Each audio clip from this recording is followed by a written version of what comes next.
मैं मीनाक्षी भगत हूँ। मैं इंद्राला से बिलोंग करती हूँ। मैं 51 कॉन्स्टिट्यूंसी जो कि भद्रवाह है, वहाँ से मैं एमएलए के लिए कंटेस्ट कर रही हूँ बीएसपी की तरफ से। अभी इलेक्शन हो रहे हैं तो हर एक स्कूल में आर्मी डाल दी इन्होंने, जबकि इलेक्शन इतने सालों से होते आ रहे हैं, तो कैंप क्यों नहीं बनाए जा रहे आर्मियों के लिए? उनको भी बेचारों को एक बाथरूम में एडजस्ट करना पड़ रहा है, थोड़े से कम वहाँ पे प्रॉपर बेडिंग तक नहीं है उनके पास। अस्सलाम वालेकुम, आदाब नाजरीन। आप देख रहे हैं शुभम चैनल, इदरीस फलाही का ऑफिशियल पेज। और आप सब लोगों की जानकारी के लिए बताना चाहूँगा कि जिस तरीके से आप देख रहे हैं कि असेंबली इंतखाबात के हवाले से सरगर्मियाँ जारी और सारी हैं, और इसी बीच इस बार के इलेक्शन में आप बिल्कुल नौजवानों को इसमें बहैसियत कॉन्टेस्टेंट भाग लेते या हिस्सा लेते हुए देख रहे होंगे।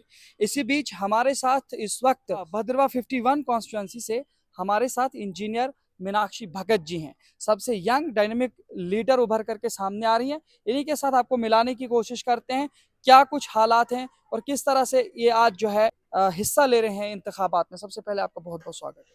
Thank you everyone. सबको मेरा नमस्ते सबसे पहले तो। और मैं मीनाक्षी भगत हूँ। मैं इंद्राला से बिलोंग करती हूँ। मैं 51 कॉन्स्टिट्यूंसी जो कि भद्रवाह है, वहाँ से मैं एमएलए के लिए कंटेस्ट कर रही हूँ बीएसपी की तरफ से। तो आप मुझे ये बताइए, जो जिस तरह से आप बहुजन समाजवादी पार्टी से जुड़े हैं मायावती जी के साथ, तो इसके किस तरह से जुड़ाव हो पाया? सर, तो मेरे जो फादर हैं वो काफ़ी सालों से बीएसपी के साथ जुड़े हुए हैं, और अभी मैं 25 की टर्न हुई, और मैं अपने पापा को बहुत ऐसे बड़े होते हुए मैंने देखा कि वो बहुत लोगों के काम करते हैं अपने सेल्फलेस होके। तो बड़े होते हुए मैं उनसे बहुत इंस्पायर हुई हूँ। तो जब जब अभी मौका मिला, मुझे मेरे को पार्टी का मैंडेट मिला, तो मैंने सोचा क्यों नहीं अपने लोगों के लिए मैं भी कुछ करूँ। तो मैं आपसे ये जानने की कोशिश करूंगा, जिस तरह से अगर हम भद्रवा 51 की बात करें तो वहाँ पे पहले तो काफ़ी बड़ी जो पार्टीज़ थी या जो नई पार्टीज़ बनी थी, उनके कई कैंडिडेट्स ने जो है विड्रॉ कर दिया है फॉर्म, कई लोगों का जो है रिजेक्ट भी हुआ है। लेकिन उसके बाद भी वहाँ पे एनसी का मजबूत कैंडिडेट है। इसके अलावा बाकी जितनी भी पार्टीज़ हैं, तो उनके साथ किस तरह से आप अपने मुकाबले को देख रहे हैं? सर, हम तो बाकी पार्टीज़ को भी हमें पता है कि सब जो हैं वो बहुत पुराने लोग हैं, जो बहुत पहले से सियासत से जुड़े हुए हैं। उनके पास या तो वो बहुत रिच है, या तो वो पहले से सियासत से जुड़े हुए हैं। तो हम काइंड ऑफ अंदाज़ा लगा सकते हैं कि वो क्यों इस एमएलए इलेक्शन में खड़ा होना चाह रहे होंगे। और रही बात हमारी, हम अभी अभी मैं 25 की हुई हूँ। मैं बैंगलोर में 2.5 साल से जॉब कर रही थी, तो मैं वो छोड़ के बस अपने लोगों के लिए काम करने आई हूँ, क्योंकि पैसे तो हर जगह मिल जाएंगे, पैसों का किसी को लालच होना भी नहीं चाहिए। और हम तो बस अपने लोगों के लिए काम करने के लिए उठे हैं। हम चाहते हैं कि भद्रवाह चिन्हा वैली जो है वो थोड़ी सी डेवलप हो, वो कहीं को ग्रो करे।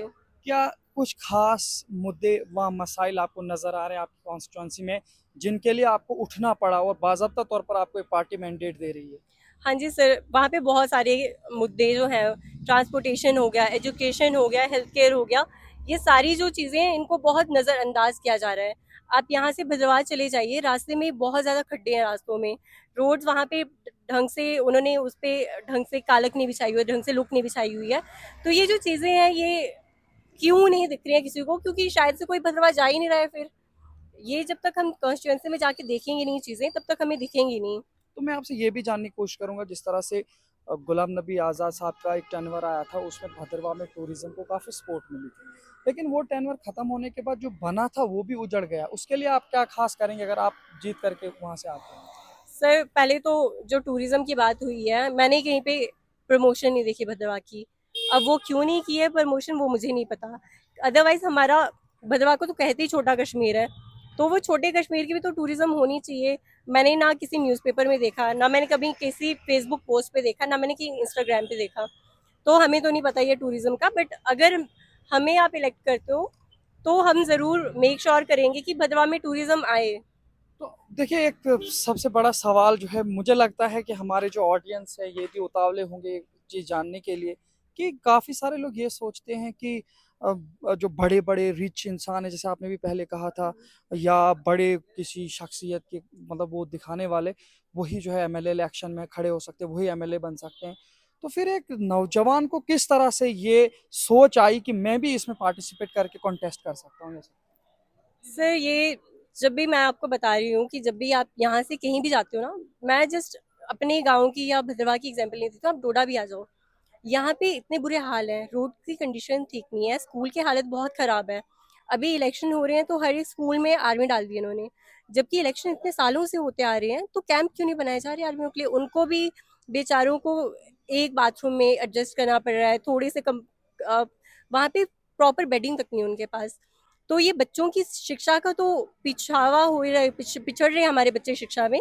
और जो आर्मी है उनके लिए भी बेचारों के लिए प्रॉपर रहने के लिए नहीं है। तो ये जो बेसिक चीज़ें हैं, ये जो कि बहुत सालों से होती आ रही है, हमारे पास अगर उनका जवाब, हमें अभी तक उनके सॉल्यूशन नहीं मिले हैं, तो ये जो चीज़ें हैं, रोड हो गया, हेल्थ हो गया, हम इससे कैसे एक्सपेक्ट कर सकते हैं? तो मैं आपसे ये भी एक जानने की कोशिश करूंगा, जिस तरह से आपके अब्बू के ज़रिए से जो है आपको एक मैंडेट मिला है और जिस तरह से आप पूरी तरीके से आप तैयार हैं इलेक्शंस के लिए, तो किस तरीके की आपकी कैंपेन चल रही है? सर कैंपेन हम अभी तक हमने डोर टू डोर जाके कैंपेन किया है, क्योंकि हमारी कोशिश यही है हम हर जगह पहुंचे।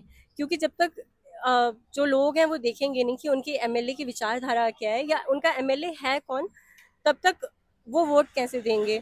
अभी तो अभी तो बहुत सारी पार्टीज उधर उधर जाएंगी, वो जाके अपने झूठे वादे करके आएंगी।